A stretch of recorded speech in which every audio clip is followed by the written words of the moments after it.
So you're looking for your next blog post idea on Pinterest, but you have no idea what the next best post to create would be. There's an easy and simple solution to figuring out exactly what your target audience wants to hear from you, and that's what I'm going to be showing you today. I'll show you how to find the exact blog post ideas that you should be writing next and how to organize everything you're going to need to pin efficiently inside of a Google Sheet. But let's start with how to research blog post ideas on Pinterest. If you want to create an effective blog post that's going to get a lot of clicks, you need to make sure that the blog post idea that you have is something that people are actually searching for and actually want to read. Essentially, you are answering a question or solving a problem before your audience even asks it. And then you're going to promote your blog post properly with what we call keywords, so that when someone does look up that question on Pinterest, your blog post is going to show up to help them answer it. So for example, this video right here is a result of a question that I got from one of you guys. Someone asked how to find blog post ideas on Pinterest,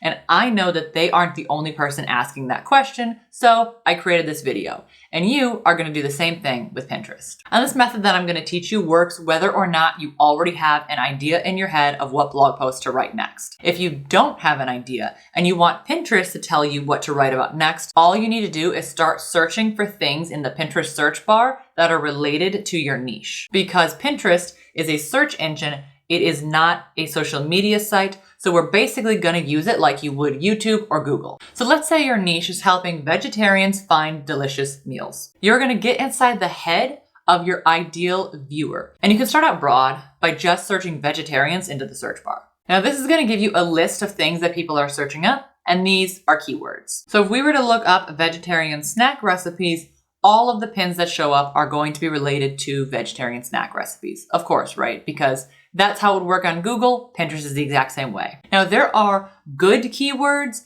and bad keywords, or at least keywords that are going to be harder to rank for. When you are just starting out, and this is always really a good strategy, but especially when you are just starting out, you want to find the easiest keywords to rank for. And those are going to be more specific, or what we call long tail keywords. So you have long tail keywords and short tail keywords. A short tail keyword would be something like vegetarian recipe. And why this is a bad keyword to try and rank for, which by the way, ranking just means you're showing up in the search. So all of these pins are considered ranking for vegetarian snack recipes. But vegetarian recipes would be a bad keyword to try and show up for because it's so broad. It's very, very vague. It's not specific enough, and there's going to be a lot of competition for it. A lot of people could show up in the rankings for vegetarian recipes. So it's just not worth it to try and hit. However, you can add keywords to the end of it in order to make it more specific so that there is less competition. And then the exact audience that you're trying to target is going to be searching for it, which is going to lead likely to more clicks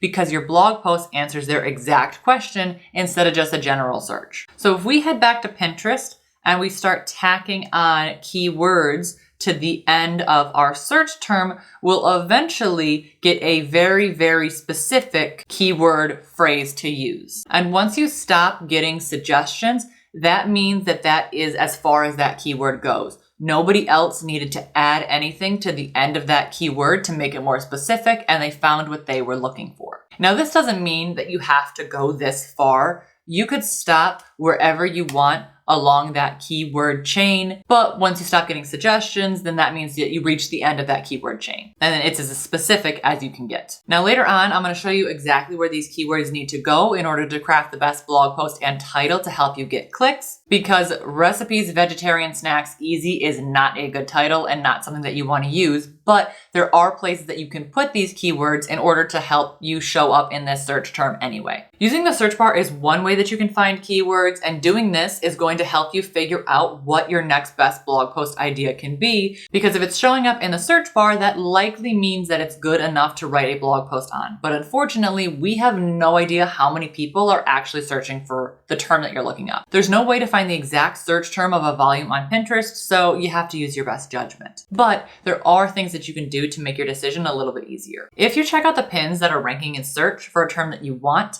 and you see a lot of quality pins and posts on that topic, then there's a good chance that that's a good blog post idea to use. But if you're searching for something and you're finding a bunch of unrelated stuff, that might not be a good blog post idea to do. So what you're looking for is posts with titles and text on them. If you see a lot of pins with words on it like this, they're solving a problem, they're answering a question, that would be a better blog post idea to do because you know that people are searching for it, people are writing on it, which means there is a traffic potential. Solving a person's problem or answering a question that they have is the way that you are going to get clicks onto your blog. So once you have your keyword and you have a good idea of what your blog post is going to be about, now what? The next step would be to craft an amazing blog post that your reader will love and that starts with your title. The title of your blog post is the single most important part.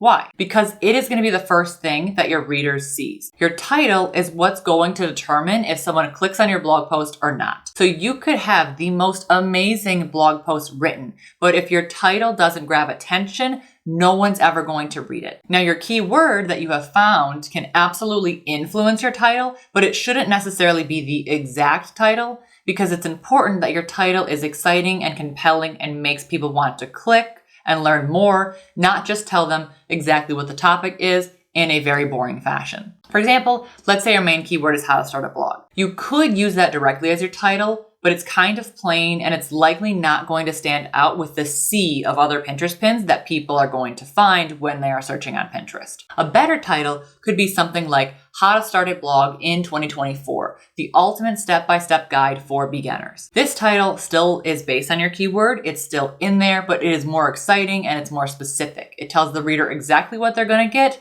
and it makes it clear that it's a comprehensive, up-to-date guide. And this type of title is going to spark curiosity and grab attention. So while your keyword can and should definitely play a role in your title, make sure that it's framed in a way that catches the reader's eye and is going to give them a reason to click. Now, once you've got your title, you can start crafting the body of your blog post. And at this point, don't worry about getting it perfect if you are brand new to this and you haven't done this a whole lot. The key here is just to use your main keyword naturally throughout the post, especially within the first paragraph, so that the reader knows that what they clicked on is exactly what they are going to get. And then you just want to make sure that that keyword fits smoothly into the rest of your content. You also want to sprinkle in a couple related keywords, which are smaller terms that are connected directly to your main topic, which you can also find on Pinterest. Now, you don't need to go overboard here, maybe one or two other words that you found that are related, and then make sure to add those naturally throughout your blog post as well. It's kind of just a way to switch up your main keyword and try to hit some other things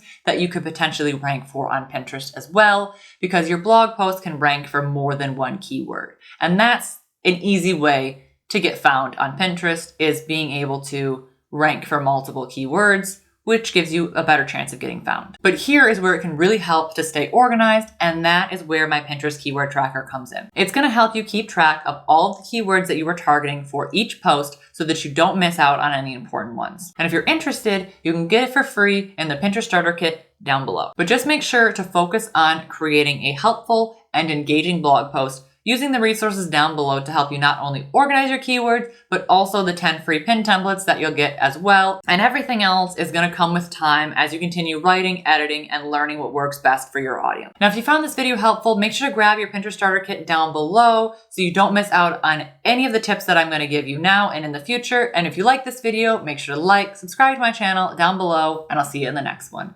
Bye.